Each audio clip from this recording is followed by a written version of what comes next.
Hi ಎಲ್ಲ ವಿದ್ಯಾರ್ಥಿಗಳಿಗೆ educate light for life ಚಾನಲ್ಗೆ ಸ್ವಾಗತ. ನಿಮ್ಮೆಲ್ಲರ ಎಕ್ಸಾಮ್ ಪ್ರಿಪರೇಷನ್ ಹೇಗೆ ನಡೀತಾ ಇದೆ? ಚೆನ್ನಾಗೇ ನಡೀತಿರತ್ತೆ. ನಿಮ್ಮ ಪ್ರಿಪರೇಷನ್ ಇರೋದು ಅದು ಮತ್ತೂ ಚೆನ್ನಾಗೇ ಆಗಬೇಕು. ಅದಕ್ಕೋಸ್ಕರ ಈ ವಿಡಿಯೋನ ರೆಕಾರ್ಡ್ ಮಾಡ್ತಿರೋದು. ಯಾಕಂತ ಹೇಳಿದ್ರೆ ಈಗ ಕ್ವಶನ್ ಪೇಪರ್ ಪ್ಯಾಟರ್ನ್, ನಂತರ ಯಾವ್ಯಾವ ರೀತಿ ಕ್ವಶನ್ ಬರುತ್ತೆ, ನಂತರ ಕ್ವಶನ್ ಕೊಟ್ಟಾಗ ಅದಕ್ಕೆ ರಿಲೇಟೆಡ್ ಆನ್ಸರ್ಲಿ ಯಾವ್ಯಾವ ಪಾಯಿಂಟ್ಸನ್ನು ನಾವು ಮರೀದೆ ಬರೀಬೇಕು. ಇದನ್ನು ತಿಳ್ಕೊಳ್ಳೋದು ತುಂಬ ಅಂದರೆ ತುಂಬ ಇಂಪಾರ್ಟೆಂಟ್ ಆಗಿರುತ್ತೆ. ಯಾಕಂತ ಹೇಳಿದ್ರೆ ತುಂಬ ವಿದ್ಯಾರ್ಥಿಗಳನ್ನ ನೋಡಿದ್ದೀನಿ, ಅವರಿಗೆ ನಾಲೆಜ್ ಪೂರ್ತಿ ಇರುತ್ತೆ, ಅಂದರೆ ಆ ಕಾನ್ಸೆಪ್ಟ್ ಕ್ಲಿಯರ್ ಆಗಿರುತ್ತೆ. ಬಟ್ ಎಕ್ಸಾಮಲ್ಲಿ ಆನ್ಸರ್ ಬರಿಬೇಕಾದ್ರೆ ಯಾವುದೋ ಒಂದು ಪಾಯಿಂಟನ್ನು ಬರೀದೆ ಮಾರ್ಕ್ಸನ್ನು ಕಳ್ಕೊಂಡಿರ್ತಾರೆ. ನೀವು ಕೂಡ ಅದನ್ನು ಲೈಫಲ್ಲಿ ಎಕ್ಸ್ಪೀರಿಯನ್ಸ್ ಮಾಡಿರಬೇಕು. ಅಂದರೆ ನಾಲೆಜ್ ಇದೆ ಕಾನ್ಸೆಪ್ಟ್ ಬಗ್ಗೆ, ಬಟ್ ಆನ್ಸರ್ ಬರಿಬೇಕಾದ್ರೆ ಆ ಒಂದು ಪರ್ಟಿಕ್ಯುಲರ್ ಪಾಯಿಂಟ್ ಬರಿಬೇಕು ಅಂತ ಗೊತ್ತಿರಲ್ಲ. ಅದಕ್ಕೋಸ್ಕರ ಗೊತ್ತಿದ್ರು ಬರೀದೆ ಮಾರ್ಕ್ಸನ್ನು ಕಳ್ಕೊಂಡಿರ್ತೀರ. ಹೌದಾ? ಅದಕ್ಕೋಸ್ಕರ ಕ್ವಶನ್ ಪೇಪರ್ ಪ್ಯಾಟರ್ನ್, ಅದಂತರ ಯಾವ್ಯಾವ ರೀತಿ ಕ್ವಶನ್ ಬರುತ್ತೆ, ಅದಕ್ಕೆ ಯಾವ ರೀತಿ ಆನ್ಸರ್ ಬರಿಬೇಕು ಅದನ್ನು ಕೂಡ ತಿಳ್ಕೊಳ್ಬೇಕು. ಅದನ್ನೇ ನಾನು ಈ ವಿಡಿಯೋದಲ್ಲಿ ನಿಮಗೆ ಎಕ್ಸ್ಪ್ಲೇನ್ ಮಾಡ್ತಿದ್ದೀನಿ. ನಂತರ ಫಸ್ಟ್ PUC ಹಾಗೆ ಸೆಕೆಂಡ್ PUC ವಿದ್ಯಾರ್ಥಿಗಳು ಈ ಫಿಸಿಕ್ಸ್ ಸಬ್ಜೆಕ್ಟ್ಗೆ ಸಂಬಂಧಿಸಿದಂತೆ 70 ಮಾರ್ಕ್ಸ್ಗೆ ಎಕ್ಸಾಮನ್ನು ಬರೀತೀರಾ, ಥಿಯರಿ ಎಕ್ಸಾಮನ್ನು ಬರೀತೀರಾ. ನಂತರ ಪ್ರಾಕ್ಟಿಕಲ್ ಏನಿರುತ್ತೆ ಅದು ಕೂಡ ತುಂಬ ಇಂಪಾರ್ಟೆಂಟ್ ಆಗಿರುತ್ತೆ. ನಿಮಗೆ ಯಾವ್ಯಾವ ಎಕ್ಸ್ಪೆರಿಮೆಂಟ್ಸನ್ನು ಮಾಡಿಸಿದ್ದಾರೆ ಅದನ್ನು ಲ್ಯಾಬ್ ರೆಕಾರ್ಡ್ ಏನಿರುತ್ತೆ ಅದರೊಳಗಡೆ ಕರೆಕ್ಟಾಗಿ ಬರೆದು ರೆಡಿ ಇಟ್ಕೊಳ್ಳಿ.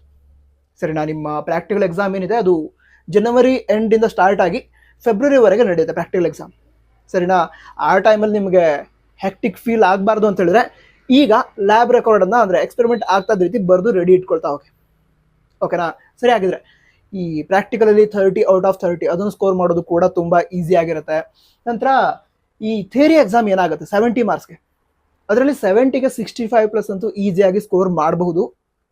ನೀವು ಸ್ವಲ್ಪ ಎಫರ್ಟ್ ಹಾಕಿದರೆ 70 ಔಟ್ ಆಫ್ 70 ಅದು ಕೂಡ ಸ್ಕೋರ್ ಮಾಡೋದಕ್ಕಾಗತ್ತೆ. ನಂತರ ನಿಮ್ಮಲ್ಲಿ ಎಷ್ಟು ವಿದ್ಯಾರ್ಥಿಗಳು 70 ಔಟ್ ಆಫ್ 70 ಸ್ಕೋರ್ ಮಾಡಬೇಕು ಅಂತ ಇದ್ದೀರಾ, ಇದನ್ನು ಕಮೆಂಟ್ ಬಾಕ್ಸ್ ತಿಳಿಸಿ. ನಂತರ ನಿಮಗೆ ಮತ್ತೊಂದು ವಿಷಯವನ್ನು ಹೇಳೋದಾದರೆ, ನಿಮಗೆ ಅನ್ಸುತ್ತೆ ಅಂತ ಹೇಳಿದ್ರೆ 70 ಔಟ್ ಆಫ್ 70 ನಾನು ಸ್ಕೋರ್ ಮಾಡ್ತೀನಿ ಅಂತ ನಿಮಗೆ ಅನ್ಸುತ್ತೆ ಅಂತ ಹೇಳಿದ್ರೆ ಅದನ್ನು ಅಚೀವ್ ಮಾಡೋ ಎಬಿಲಿಟಿ ಕೂಡ ಇರುತ್ತೆ. ಸರಿನಾ? ಅಂದರೆ ನಾನು ಅನ್ಕೋತೀನಿ 70 ಔಟ್ ಆಫ್ 70 ಸ್ಕೋರ್ ಮಾಡಬೇಕು ಅಂತ, ಬಟ್ ಆಗಲ್ಲ, ಆ ರೀತಿ ಇರಲ್ಲ. ನೀವು ಸ್ವಲ್ಪ ಎಫರ್ಟ್ ಹಾಕಿದ್ರೆ 70ಗೆ 70 ಸ್ಕೋರ್ ಮಾಡೋದಕ್ಕಾಗತ್ತೆ. ಚೆನ್ನಾಗಿ ಪ್ರಿಪೇರ್ ಆಗಷ್ಟೆ. ಸರಿ, ಆಗಿದ್ರೆ ಈಗ ಕ್ವಶನ್ ಪೇಪರ್ ಪ್ಯಾಟರ್ನ್ ಏನಿದೆ ಹಾಗೆ ಕ್ವಶನ್ಸ್ ಯಾವ ರೀತಿ ಬರುತ್ತೆ ಅದನ್ನು ತಿಳಿದುಕೊಳ್ತಾ ಹೋಗೋಣ. ಈಗ ಫಿಸಿಕ್ಸ್ ಸಬ್ಜೆಕ್ಟ್ಗೆ ಸಂಬಂಧಿಸಿದಂತೆ ಕ್ವಶನ್ ಪೇಪರಲ್ಲಿ 4 ಪಾರ್ಟ್ಸ್ ಇರುತ್ತೆ. Part A, part B, part C ಮತ್ತು ಪಾರ್ಟ್ ಡಿ ಅಂತ. ಪಾರ್ಟ್ ಎ ಏನಿದೆ ಅದರಿಂದ 20 ಮಾರ್ಕ್ಸ್ನ ಕ್ವಶನ್ ಬರುತ್ತೆ. ಸರಿನಾ? ಅದರಲ್ಲಿ ಮಲ್ಟಿಪಲ್ ಚಾಯ್ಸ್ ಕ್ವಶನ್ಸ್ ಇರುತ್ತೆ, ಹಾಗೆ fill in the blank type of questions ಇರುತ್ತೆ. ನಂತರ ಈಗ 2 ಮಾರ್ಕ್ಸ್ ಆಯಿತು, 3 ಮಾರ್ಕ್ಸ್ ಆಯಿತು, ಹಾಗೆ 5 ಮಾರ್ಕ್ಸ್ ಕ್ವಶನ್ ಇರುತ್ತೆ, ಅದರಲ್ಲಿ ಆಪ್ಷನ್ಸ್ ಇರುತ್ತೆ.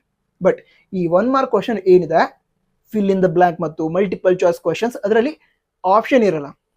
ನಂತರ ಮತ್ತೊಂದು ವಿಷಯ ಗೊತ್ತಿರಲಿ ನಿಮಗೆ, ಏನಂತ ಹೇಳಿದ್ರೆ ಈಗ ಫಿಲ್ ಇನ್ ದ ಬ್ಲ್ಯಾಂಕ್ ಆಗಿರ್ಬೋದು ಅಥವಾ ಮಲ್ಟಿಪಲ್ ಚಾಯ್ಸ್ ಕ್ವಶನ್ ಆಗಿರ್ಬೋದು, ಅದಕ್ಕೆ ನೀವು ಒಮ್ಮೆ ಆನ್ಸರ್ ಬರೆದ್ರಿ ಅಂತ ಹೇಳಿದ್ರೆ ಅದೇ ಫೈನಲ್ ಆಗಿರುತ್ತೆ. ನೀವು ಅದನ್ನು ಕಟ್ ಮಾಡಿ ಅಂದರೆ ಕ್ರಾಸ್ ಮಾಡಿ ಮತ್ತೊಮ್ಮೆ ಆನ್ಸರ್ ಬರಿತೀನಿ ಅದನ್ನು ಚೆಕ್ ಮಾಡ್ತಾರೆ, ಆ ರೀತಿ ಇರಲ್ಲ.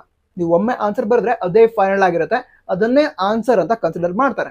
ಅದಕ್ಕೋಸ್ಕರ ತುಂಬ ಕೇರ್ಫುಲ್ ಆಗಿ ಆನ್ಸರನ್ನು ಬರಿಬೇಕು. ನಂತರ ತುಂಬ ವಿದ್ಯಾರ್ಥಿಗಳು ಮಾರ್ಕ್ಸ್ ಕಳ್ಕೊಳ್ಳೋದು ಇಲ್ಲ ಎಲ್ಲಿ ಮಲ್ಟಿಪಲ್ ಚಾಯ್ಸ್ ಕ್ವಶನ್ಸ್ಗೆ ರಿಲೇಟೆಡ್. ಕೆಲವು ವಿದ್ಯಾರ್ಥಿಗಳು ಅಂದರೆ ಅದೇ 90, 95 ಅಷ್ಟು ಸ್ಕೋರ್ ಮಾಡೋ ರೀತಿ ಇರುತ್ತೆ ಅವರ ಎಬಿಲಿಟಿ ಆ್ಯಕ್ಚುಲಿ ಮತ್ತು ಸ್ವಲ್ಪ ಎಫರ್ಟ್ ಮಾಡಿದ್ರೆ 100ಗೆ 100 ಮಾರ್ಕ್ಸ್ ತೆಗೆದುಕೊಳ್ಳೋದು ಕೂಡ ಇರುತ್ತೆ. ಬಟ್ ಅವ್ರು ಮಾರ್ಕ್ಸ್ ಕಳ್ಕೊಳ್ಳೋದು ಮಲ್ಟಿಪಲ್ ಚಾಯ್ಸ್ ಕ್ವಶನ್ಸ್ ಏನಿದೆ ಅದರಲ್ಲಿ. ಸರಿನಾ? ಸೊ ಸ್ವಲ್ಪ ಎಫರ್ಟ್ ಹಾಕಿ, ಒಳ್ಳೆ ಸ್ಕೋರ್ ಆಗುತ್ತೆ. ಹಾಗಿದ್ರೆ ಈ ಮಲ್ಟಿಪಲ್ ಚಾಯ್ಸ್ ಕ್ವಶನ್ ಏನಿದೆ ಅದು ಕ್ವಶನ್ ಮೇನ್ 1 ಅದರಲ್ಲಿ ಬರುತ್ತೆ. ನಂತರ 15 ಮಲ್ಟಿಪಲ್ ಚಾಯ್ಸ್ ಕ್ವಶನ್ ಇರುತ್ತೆ. ಕ್ವಶನ್ ನಂಬರ್ 1ರಿಂದ 15ರವರೆಗೆ ಮಲ್ಟಿಪಲ್ ಚಾಯ್ಸ್ ಕ್ವಶನ್ ಇರುತ್ತೆ. ಸರಿನಾ? ಅದರ ನಂತರ ಈಗ ಕ್ವಶನ್ ಮೇನ್ 2 ಅದರಲ್ಲಿ fill in the blank type of questions ಇರುತ್ತೆ. ಸರಿನಾ? ಅದರ ಕ್ವಶನ್ ನಂಬರ್ 16ಇಂದ 20ವರೆಗೆ ಇರುತ್ತೆ. ನಂತರ ಈ ಪಾರ್ಟ್ ಎ ಏನಿದೆ 1 ಮಾರ್ಕ್ ಕ್ವಶನ್, ಅದರಲ್ಲಿ ಆಲ್ಮೋಸ್ಟ್ ಎಲ್ಲ ಚಾಪ್ಟರ್ಸ್ಗಳಿಂದ ಕ್ವಶನ್ ಬರುತ್ತೆ.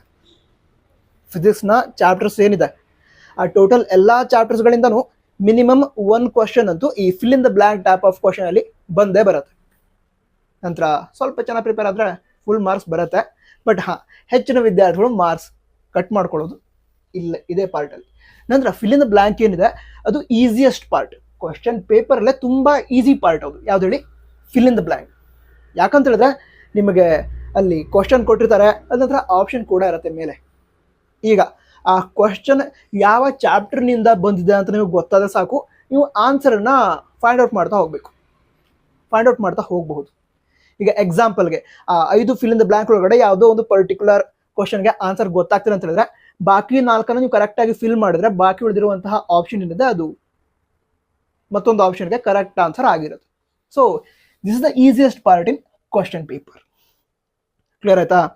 ಅದರ ನಂತರ ಇಲ್ಲಿಗ ಪಾರ್ಟ್ ಬಿ ಏನಿದೆ ಅದರಲ್ಲಿ 2 ಮಾರ್ಕ್ ಕ್ವಶನ್ ಇರುತ್ತೆ, ಶಾರ್ಟ್ ಆನ್ಸರ್ಸ್ ರಿಲೇಟೆಡ್ ಕ್ವಶನ್. ಇದರೊಳಗೆ ಯಾವ ರೀತಿ ಕ್ವಶನ್ ಇರುತ್ತೆ ಇದನ್ನು ತಿಳ್ಕೊಳ್ಳೋದಾದ್ರೆ, ಈಗ ಮೆನ್ಷನ್ ದ ಎಕ್ಸ್ಪ್ರೆಷನ್ ಆಫ್ ಅಂತ ಕೊಟ್ಟು ಯಾವುದೊಂದು ಫಿಸಿಕಲ್ ಕ್ವಾಂಟಿಟಿ ಕೊಟ್ಟಿರ್ತಾರೆ, ಅದರ ಮ್ಯಾಥಮೆಟಿಕಲ್ ಎಕ್ಸ್ಪ್ರೆಷನ್ ಬರೀಬೇಕು. ವಿದ್ಯಾರ್ಥಿಗಳು ಮಿಸ್ಟೇಕ್ ಎಲ್ಲಿ ಮಾಡ್ತಾರೆ ಗೊತ್ತಾ, ಕೇವಲ ಎಕ್ಸ್ಪ್ರೆಷನ್ ಬರೀತಾರೆ, ಬಂದ್ಬಿಡ್ತಾರೆ, ಮಾರ್ಕ್ಸ್ ಕಟ್ ಆಗುತ್ತೆ. ಏನ್ ಮಾಡಬೇಕು ಅಂತ ಹೇಳಿದ್ರೆ, ಈಗ ಎಕ್ಸ್ಪ್ರೆಷನ್ ಕೇಳಿದ್ರೆ ಆ ಎಕ್ಸ್ಪ್ರೆಷನ್ ಬರೀತೀರಾ, ಮ್ಯಾಥಮೆಟಿಕಲ್ ಎಕ್ಸ್ಪ್ರೆಷನ್ ಬರೀತೀರಾ, ಅದರಲ್ಲಿ ಟರ್ಮ್ಸ್ ಇರತ್ತಲ್ವಾ, ಸೊ ಆ ಟರ್ಮ್ಸ್ ಏನಿದೆ ಅದನ್ನು ಕೂಡ ಬರೀಬೇಕು. ಈಗ ನಿಮಗೆ ಸಿಂಪಲ್ ಎಕ್ಸಾಂಪಲ್, ತುಂಬಾ ಸಿಂಪಲ್ ಎಕ್ಸಾಂಪಲ್ ಅದು ತಗೊಂಡು ಹೇಳೋದಾದ್ರೆ, ಈಗ ಫೋರ್ಸಿನ ಎಕ್ಸ್ಪ್ರೆಷನ್ ಬರೋದಕ್ಕೆ ಹೇಳಿದ್ರೆ mention the expression of force ಅಂತ ಕೊಟ್ಟಿದ್ರೆ F = ma ಅಂತ ಬರೀತೀರಾ. ಅದರಲ್ಲಿ F ಅಂದ್ರೇನು, M ಅಂದ್ರೇನು, A ಅಂದ್ರೇನು ಅದನ್ನ ಬರೀಬೇಕು. ಇದೇ ರೀತಿ ಯಾವ ಎಕ್ಸ್ಪ್ರೆಷನ್ ಕೇಳಿರ್ತಾರೆ ಅದನ್ನ ಬರೆದು ಅದರಲ್ಲಿ ಇರುವಂತಹ ಟರ್ಮ್ಸ್ ಅನ್ನು ಕೂಡ ಬರಿಬೇಕು. ಬರೀದ್ರೆ ಮಾರ್ಕ್ಸ್ ಕಟ್ ಆಗುತ್ತೆ, 1 ಮಾರ್ಕ್ ಕಟ್ ಆಗುತ್ತೆ. ಸರಿನಾ? ಅದಂದ್ರೆ ಪ್ರಾಪರ್ಟೀಸ್ ಅನ್ನ ಕೇಳಿರ್ತಾರೆ, property of any physical quantity ಅದನ್ನ ಬರಿಬೇಕು. ಅದರ ನಂತರ ಯೂಸಸ್ ಕೇಳಿರ್ತಾರೆ, uses of particular physical quantity ಅಥವಾ ಪರ್ಟಿಕ್ಯುಲರ್ ಇನ್ಸ್ಟ್ರೂಮೆಂಟ್ ಅದನ್ನ ಕೇಳಿರ್ತಾರೆ, ಅದನ್ನ ಬರಿಬೇಕು. ಈಸಿ ಅಂದ್ರೆ ಈಸಿ ಇರುತ್ತೆ, ತುಂಬಾ ಈಸಿ ಇರುತ್ತೆ. ಮತ್ತು ಆಪ್ಷನ್ ಕೂಡ ಇದೆ. ನೋಡಿ, ಈಗ 8 ಕ್ವಶನ್ ಕೊಟ್ಟಿರ್ತಾರೆ, ಅದರಲ್ಲಿ 5ಕ್ಕೆ ಆನ್ಸರ್ ಬರೀಬೇಕು. ಆಗಲ್ವಾ? ಆಗತ್ತೆ. ಈಗ ಆಗಲ್ಲ ಅಂತ ಹೇಳಿದ್ರೆ ನೀವು ಚೆನ್ನಾಗಿ ಪ್ರಿಪೇರ್ ಆಗಿಲ್ಲ ಅಂತ ಅರ್ಥ. ನೀವು ಚೆನ್ನಾಗಿ ಪ್ರಿಪೇರ್ ಆಗಿದೆ ಅಂತ ಹೇಳಿದ್ರೆ ಈ 8 ಕ್ವಶನ್ ಅಲ್ಲಿ 5ಗೆ ಆನ್ಸರ್ ಮಾಡೋದು ತುಂಬಾ ಅಂದ್ರೆ ತುಂಬಾ ಈಸಿ. ಈ 10 ಮಾರ್ಕ್ಸ್ ಕೂಡ, ಈ 10 ಮಾರ್ಕ್ಸ್ ಇಲ್ಲೋಯ್ತು, 10 ಮಾರ್ಕ್ಸ್ ಅದು ಕೂಡ ಈಸಿಯಾಗಿ ನಿಮ್ಗೆ ಸಿಗತ್ತೆ. ಓಕೆನಾ? ಅದರ ನಂತರ ಈ 2 ಮಾರ್ಕ್ ಕ್ವಶನ್ ಏನಿದೆ ಅದರಲ್ಲಿ ನ್ಯೂಮೆರಿಕಲ್ ಕೂಡ ಕೇಳಬಹುದು. ನ್ಯೂಮೆರಿಕಲ್ ಅಂದ್ರೆ ತುಂಬಾ ಈಸಿ ಇರುತ್ತೆ. ಯಾರತ್ತೆ ಅಂತ ಹೇಳಿದ್ರೆ ಕೊಟ್ಟಿರುವಂತಹ ಕ್ವಾಂಟಿಟೀಸ್ ಏನಿದೆ ಅದನ್ನ ಐಡೆಂಟಿಫೈ ಮಾಡ್ತೀರಾ. ಅದಂತರ ಅದಕ್ಕೆ ರಿಲೇಟೆಡ್ ಫಾರ್ಮುಲಾ ಗೊತ್ತಿರುತ್ತೆ, ಅದನ್ನ ಬರೆದು ಅಲ್ಲಿ ಸಬ್ಸ್ಟಿಟ್ಯೂಟ್ ಮಾಡಿದ್ರೆ ಡೈರೆಕ್ಟ್ ಆನ್ಸರ್ ಬರುತ್ತೆ. ಅಷ್ಟು ಸಿಂಪಲ್ ಕ್ವಶನ್ ಅನ್ನ ಕೇಳಿರ್ತಾರೆ. ಸರಿನಾ? ಸೊ ಇಲ್ಲಿ ಈ 10 ಔಟ್ ಆಫ್ 10 ಮಾರ್ಕ್ಸ್ ನೀವು ಬರಲೇಬೇಕು, ಅಷ್ಟು ಜನ ನೀವು ಪ್ರಿಪೇರ್ ಆಗಲೇಬೇಕು. ಅದರ ನಂತರ ಈಗ ಮುಂದಿನ ವಿಷಯ ತಿಳ್ಕೊಳ್ತಾ ಹೋದ್ರೆ ನೆಕ್ಸ್ಟ್ ಏನಿದೆ, 3 ಮಾರ್ಕ್ ಕ್ವಶನ್ ಪಾರ್ಟ್ ಸಿ ದಲ್ಲಿ ಈ 3 ಮಾರ್ಕ್ಸ್ ಕ್ವಶನ್ ಇರುತ್ತೆ. ಕ್ವಶನ್ ನಂಬರ್ 29 ಇಂದ ಕ್ವಶನ್ ನಂಬರ್ 36 ಅಲ್ಲಿವರೆಗೆ ನೀವು 3 ಮಾರ್ಕ್ಸ್ ಕ್ವಶನ್ ಏನಿದೆ ಅದನ್ನ ನೋಡಬಹುದು.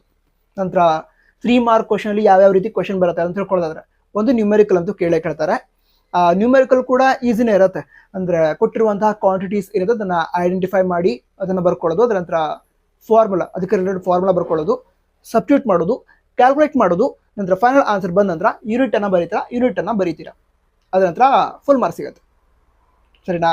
ಅದರ properties of any physical quantity ಅದನ್ನ ಕೇಳಬಹುದು. ಅಂದ್ರೆ ಈಗ right any 3 properties of charge, right any 3 properties of magnetic field lines, so ಈ ರೀತಿ ಕೇಳಬಹುದು. ನಂತರ ಮೆನ್ಷನ್ ದ ಎಕ್ಸ್ಪ್ರೆಷನ್ ಆಫ್ ಅಂತ ಒಂದು ಪರ್ಟಿಕ್ಯುಲರ್ ಕ್ವಾಂಟಿಟಿ ಕೊಟ್ಟು ಅದಕ್ಕೆ ರಿಲೇಟೆಡ್ ಲಾ ಇದ್ರೆ ಅದನ್ನು ಕೇಳಬಹುದು. ಸರಿನಾ? ಅಂದ್ರೆ ಸ್ಟೇಟ್ ಅಂಡ್ ಎಕ್ಸ್ಪ್ಲೇನ್ ಕೂಲಮ್ಸ್ ಲಾ, ಈ ರೀತಿ ಕೇಳಬಹುದು. ಸರಿನಾ? ಈ ರೀತಿ ಸಿಂಪಲ್ ಕ್ವಶನ್ಸ್ ಇರುತ್ತೆ. ನೀವೀಗ ಪ್ರೀವಿಯಸ್ ಇಯರ್ಸ್ ಕ್ವಶನ್ ಪೇಪರ್ಸ್ ಅನ್ನ ನೋಡಿದ್ರೆ ನಿಮ್ಗೆ ಐಡಿಯಾ ಬಂದ್ಬಿಡುತ್ತೆ, ಯಾವ್ಯಾವ ಚಾಪ್ಟರ್ ಇಂದ ಕ್ವಶನ್ ಬರುತ್ತೆ, ಯಾವ್ಯಾವ ರೀತಿ ಕ್ವಶನ್ ಬರುತ್ತೆ, ಇದ್ರ ಐಡಿಯಾ ನಿಮ್ಗೆ ಸಿಕ್ಬಿಡತ್ತೆ. ಓಕೆನಾ? ನಂತರ ನಮ್ಮ ಶಿಕ್ಷಣ ಇಲಾಖೆಯವರು ಈ ವರ್ಷ ಪ್ರತಿ ಸಬ್ಜೆಕ್ಟ್ನ 3 ಮಾಡೆಲ್ ಪೇಪರ್ನ ರಿಲೀಸ್ ಮಾಡಿದ್ದಾರೆ. ಅದನ್ನ ಡೌನ್ಲೋಡ್ ಮಾಡ್ಕೊಂಡು ಸಾಲ್ವ್ ಮಾಡಿ.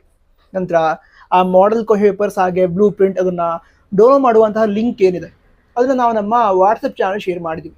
ನಮ್ಮ ವಾಟ್ಸಪ್ ಚಾನಲ್ ಜಾಯಿನ್ ಆಗುವಂತಹ ಲಿಂಕ್ ಡಿಸ್ಕ್ರಿಪ್ಷನ್ ಅದೇ ರೀತಿ ಟಾಪ್ ನೋಡೋದಿರುತ್ತೆ, ಕ್ಲಿಕ್ ಮಾಡಿ ಜಾಯ್ನ್ ಆಗಿ, ಮರೆದು ಜಾಯ್ನ್ ಆಗಿ. ಯಾಕಂತ ಹೇಳಿದ್ರೆ ಅದರಲ್ಲಿ ಮತ್ತು ಹಲವಾರು ಇನ್ಫಾರ್ಮೇಷನ್ ಶೇರ್ ಮಾಡ್ತೀವಿ ಮುಂದಿನ ದಿನಗಳಲ್ಲಿ. ಅಂದರೆ ಟೈಮ್ ಟೇಬಲ್ ಬಂದರೆ, ಸ್ಕಾಲರ್ಶಿಪ್ ಅನ್ನೋಂತಾದ್ರೆ ಶೇರ್ ಮಾಡ್ತೀವಿ.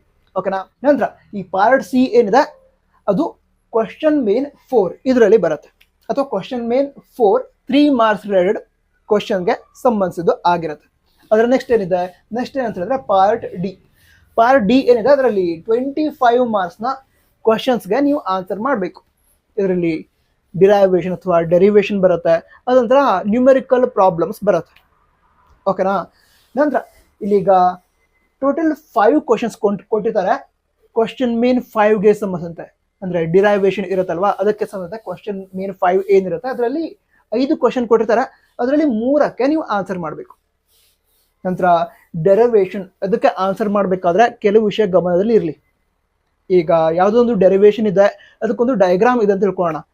ಆ ಡಯಾಗ್ರಾಮ್ ನೀವು ಡ್ರಾ ಮಾಡಲೇಬೇಕು. ಇದ್ರ ಮಾರ್ಕ್ಸ್ ಕಟ್ ಆಗುತ್ತೆ. ಮಾರ್ಕ್ಸ್ ಕಟ್ಟಲ್ಲ, ಪೂರ್ತಿ ಮಾರ್ಕ್ಸೇ ಕೊಡಲ್ಲ, 0 ಕೊಟ್ಬಿಡ್ತಾರೆ. ಈಗ ಎಕ್ಸಾಂಪಲ್ಗೆ ವೀಟ್ಸ್ಟನ್ ಬ್ರಿಡ್ಜ್ ನೆಟ್ವರ್ಕ್ ಇದೆ, ನಿಮಗೆ ಕ್ವಶನ್ ಕೊಟ್ಟಿದ್ದಾರೆ, ಏನು deduce the condition for Wheatstone's bridge balanced condition ಅಂತ ಕೊಟ್ಟಿದ್ದಾರೆ. ನೀವು ಡಯಾಗ್ರಾಮ್ ಬಿಡಿಸಿಲ್ಲ, ಹಾಗೆ ಬಾಕಿ ಡೆರಿವೇಶನ್ ಅದಕ್ಕೆ ಸಂಬಂಧಿಸಿದ ಎಲ್ಲ ಬರ್ತಿದ್ದೀರಾ, ಬ್ಯಾಲೆನ್ಸ್ಡ್ ಕಂಡೀಷನ್ ಕೂಡ ಬರ್ತಿದ್ದಾರೆ. ಡಯಾಗ್ರಾಮ್ ಬರಲ್ಲ ಅಂತ ಹೇಳಿದ್ರೆ 0 ಮಾರ್ಕ್ಸ್ ಕೊಡ್ತಾರೆ ನಿಮಗೆ. ಅದಕ್ಕೋಸ್ಕರ ಹೇಳಿದೆ, ಈಗ ನೀವು ಯಾವುದೋ ಒಂದು ಪರ್ಟಿಕ್ಯುಲರ್ ಡೆರಿವೇಶನ್ ಮಾಡ್ತಾ ಇದ್ರೆ ಅದಕ್ಕೆ ಸಂಬಂಧ ಡಯಾಗ್ರಾಮ್ ಇದ್ರೆ ಮರಿದೆ ಆ ಡಯಾಗ್ರಾಮ್ ಅಥವಾ ಫಿಗರ್ ಏನಿರುತ್ತೆ ಅದನ್ನ ಬರೀರಿ, ಅಂದರೆ ಡ್ರಾ ಮಾಡಿ, ನಂತರ ಕರೆಕ್ಟಾಗಿ ಲೇಬಲ್ ಕೂಡ ಮಾಡಿ. ಹಾಗಿದ್ರೆ ಮಾತ್ರ ನಿಮಗೆ ಮಾರ್ಕ್ಸ್ ಸಿಗತ್ತೆ, ಸರಿನಾ? ಅಂದ್ರೆ ಕೆಲವರು ಇವ್ರಿಗೆ ಗೊತ್ತಿರತ್ತೆ, ಅಂದ್ರೆ ಅದನ್ನು ಡ್ರಾ ಮಾಡಬೇಕು, ಡ್ರಾ ಮಾಡೋದು ಹೇಗೆ ಗೊತ್ತಿರತ್ತೆ, ಬಟ್ ಎಕ್ಸಾಮಲ್ಲಿ ಬರೆಯಲ್ಲ. ಆ ರೀತಿ ಮಾಡಬೇಡಿ, ಚೆನ್ನಾಗಿ ಪ್ರಾಕ್ಟೀಸ್ ಮಾಡಿ, ಓಕೆನಾ? ಹಾಗಿದ್ರೆ ಈಗ ಡೆರಿವೇಶನ್ಗೆ ಸಂಬಂಧಿಸಿದಂತೆ ಗೊತ್ತಾಯ್ತು. ಕ್ವಶನ್ ನಂಬರ್ 37 ಇಂದ 41 ವರೆಗೆ ಈ ಡೆರಿವೇಶನ್ ರಿಲೇಟೆಡ್ ಪಾರ್ಟ್ ಇರುತ್ತೆ ಅಥವಾ ಥಿಯರಿ ರಿಲೇಟೆಡ್ ಪಾರ್ಟ್ ಇರುತ್ತೆ, ಸರಿನಾ? ಕ್ವಶನ್ ಮೇನ್ 5 ಅಲ್ಲಿ. ನಂತರ ಕ್ವಶನ್ ಮೇನ್ 6 ಏನಿರುತ್ತೆ ಪಾರ್ಟ್ ಡಿ ದಲ್ಲಿ, ಅದರಲ್ಲಿ ನ್ಯೂಮರಿಕಲ್ ಪ್ರಾಬ್ಲಮ್ ಇರುತ್ತೆ, ಸರಿನಾ? ನ್ಯೂಮರಿಕಲ್ ಪ್ರಾಬ್ಲಮ್ ಏನಿದೆ ಅದರಲ್ಲಿ 4 ಕ್ವಶನ್ ಕೊಟ್ಟಿರ್ತಾರೆ ಅಥವಾ 4 ಪ್ರಾಬ್ಲಮ್ಸ್ ಕೊಟ್ಟಿರ್ತಾರೆ. ಅದರಲ್ಲಿ 2 ನೀವು ಸಾಲ್ವ್ ಮಾಡಬೇಕು. 2 ಸಾಲ್ವ್ ಮಾಡ್ಲಿಕ್ಕೆ ಆಗಲ್ವಾ? ಆಗತ್ತೆ. ನೀವೀಗ ಮಿಡ್ ಟರ್ಮ್ ವರೆಗೆ ಏನು ಸಿಲೆಬಸ್ ಇದೆ, ಆ ಮಿಡ್ ಟರ್ಮ್ ವರೆಗಿನ ಸಿಲೆಬಸ್ಸನ್ನೇ ಪರ್ಫೆಕ್ಟ್ ಮಾಡಿಕೊಂಡ್ರೆ 2 ಕ್ವಶನ್ಸ್ ಅನ್ನು ನೀವು ಸಾಲ್ವ್ ಮಾಡಬಹುದು ಫೈನಲ್ ಎಕ್ಸಾಮಲ್ಲೂ ಕೂಡ. ನಂತರ ನಿಮ್ಮಿಂದ ಒಂದು ಇನ್ಫಾರ್ಮೇಷನ್ ಬೇಕಿತ್ತು ನನಗೆ. ಈ ಮಿಡ್ ಟರ್ಮ್ ಎಕ್ಸಾಮ್ ಏನಿದೆ ಅದಕ್ಕೆ ಸಿಲೆಬಸ್ ಏನಿದೆ, ಯಾವ್ಯಾವ ಚಾಪ್ಟರ್ಸ್ ಇದಾವೆ ನಿಮಗೆ ಫಿಸಿಕ್ಸ್ ಸಬ್ಜೆಕ್ಟ್ಗೆ ಸಂಬಂಧ, ಇದನ್ನು ಕಮೆಂಟ್ ಬಾಕ್ಸ್ ತಿಳಿಸಿ. ಅದ್ರ ಜೊತೆಗೆ ಅದಕ್ಕೆ related mid term exam related ಯಾವ ವಿಡಿಯೋಸ್ ಬೇಕು ಅದನ್ನು ಕೂಡ ಕಮೆಂಟ್ ಬಾಕ್ಸ್ ತಿಳಿಸಿ. ಸರಿ, ಹಾಗಿದ್ರೆ ಈ ರೀತಿ ಇರುತ್ತೆ. ಅದರ ನಂತರ ಈ 4ರಲ್ಲಿ 2 ನ್ಯೂಮೆರಿಕಲ್ ಪ್ರಾಬ್ಲಮ್ ಅನ್ನ ಸಾಲ್ವ್ ಮಾಡ್ತೀರಾ. ಸಾಲ್ವ್ ಮಾಡಬೇಕಾದ್ರೆ ಕೆಲವು ವಿಷಯಗಳನ್ನ ಗಮನದಲ್ಲಿ ಇಟ್ಕೊಳ್ಳಿ. ಏನಂತ ಹೇಳಿದ್ರೆ, ಯಾವ್ದಾದ್ರು ವಿದ್ಯಾರ್ಥಿಗಳು ಕರೆಕ್ಟಾಗಿ ಸಾಲ್ವ್ ಮಾಡಿಲ್ಲ, ಡೈರೆಕ್ಟಾಗಿ ಆನ್ಸರ್ ಬರೆದಿದ್ದಾರೆ, ಮಾರ್ಕ್ಸ್ ಕೊಡಲ್ಲ. ನೀವು ಕರೆಕ್ಟಾಗಿ ಸಾಲ್ವ್ ಮಾಡೋ ಪ್ಯಾಟ್ರನ್ ಅಂತ ಹೇಳಿದ್ರೆ, ಮೊದಲೇದಾಗಿ ಯಾವ ಕ್ವಶನ್ ಅನ್ನ ಸಾಲ್ವ್ ಮಾಡ್ತಿದ್ದೀರಾ. ಈಗ ಎಕ್ಸಾಂಪಲ್ಗೆ 42 ಕ್ವಶನ್ ನಂಬರ್ 42 ಅದನ್ನು ಸಾಲ್ವ್ ಮಾಡ್ತಾ ಇದ್ರೆ ಕ್ವಶನ್ ನಂಬರ್ 42 ಅದನ್ನು ಬರೀತೀರಾ. ಅದಂತ ಅದಕ್ಕೆ ಸಂಬಂಧ ಯಾವ್ಯಾವ ಕ್ವಾಂಟಿಟೀಸ್ ಅನ್ನ ಕೊಟ್ಟಿದ್ದಾರೆ ಅದನ್ನು ಬರೀತೀರಾ. ಅದಕ್ಕೆ ರಿಲೇಟೆಡ್ ಫಾರ್ಮುಲಾವನ್ನು ಬರೀತೀರಾ. ಅದಂದ್ರೆ ಕ್ಯಾಲ್ಕುಲೇಷನ್ ಮಾಡ್ತಿರಲ್ಲ, ಅಷ್ಟಿಗೆ ಆನ್ಸರ್ ಬರೀತಾರೆ, ನಂತರ ಯೂನಿಟ್ ಬರೀತಾರೆ. ಇದೆಲ್ಲ ಸ್ಟೆಪ್ ಬರೀಬೇಕು, ಇದನ್ನ ಮಾರ್ಕ್ಸ್ ಕೊಡಲ್ಲ, ಸರಿನಾ? ಅಂದ್ರೆ ಪರ್ಟಿಕ್ಯುಲರ್ ಸ್ಟೆಪ್ಗೆ ಮಾರ್ಕ್ಸ್ ಏನಿರುತ್ತೆ ಅದನ್ನು ಕಟ್ ಮಾಡ್ತಾರೆ ನೀವು ಬರೀದೇ ಇದ್ರೆ. ಫಾರ್ಮುಲಾ ಇಂಪಾರ್ಟೆಂಟ್, ಬರೀಲೇಬೇಕು, ಓಕೆನಾ? ಈ ರೀತಿ ಎಲ್ಲ ಇರುತ್ತೆ. ಸೊ ಕರೆಕ್ಟಾಗಿ ಸ್ಟೆಪ್ಸನ್ನು ಫಾಲೋ ಮಾಡಿ ಬರೀರಿ. ನಂತರ ಬೇರೆ ಡೌಟ್ಸ್ ಇದ್ರೆ ಅಥವಾ ಬೇರೆ ಅವರು ವಿಡಿಯೋ ಬೇಕಿದ್ರೆ ಅದನ್ನು ಕೂಡ ಕಮೆಂಟ್ ತಿಳಿಸಿ. ಮುಂದಿನ ದಿನಗಳಲ್ಲಿ ವಿಡಿಯೋ ಮಾಡಿ ನಿಮಗೆ ಇನ್ಫಾರ್ಮೇಷನ್ ಕೊಡ್ತೀವಿ. ಹಾಗೆ ಈ ಚಾನಲ್ಗೆ ಮೊದಲವರೆಗೆ ವಿಸಿಟ್ ಮಾಡಿದ್ರೆ ಸಬ್ಸ್ಕ್ರೈಬ್ ತಪ್ಪದೇ ಮಾಡಿ, ಯಾಕಂದರೆ 100% ಮುಂದಿನ ದಿನಗಳಲ್ಲಿ ನಿಮಗೆ ಹೆಲ್ಪ್ ಆಗುವಂಥ ವಿಡಿಯೋಗಳನ್ನು ನಾವು ಅಪ್ಲೋಡ್ ಮಾಡ್ತೀವಿ. All the best. Jai Hind, Vande Mataram.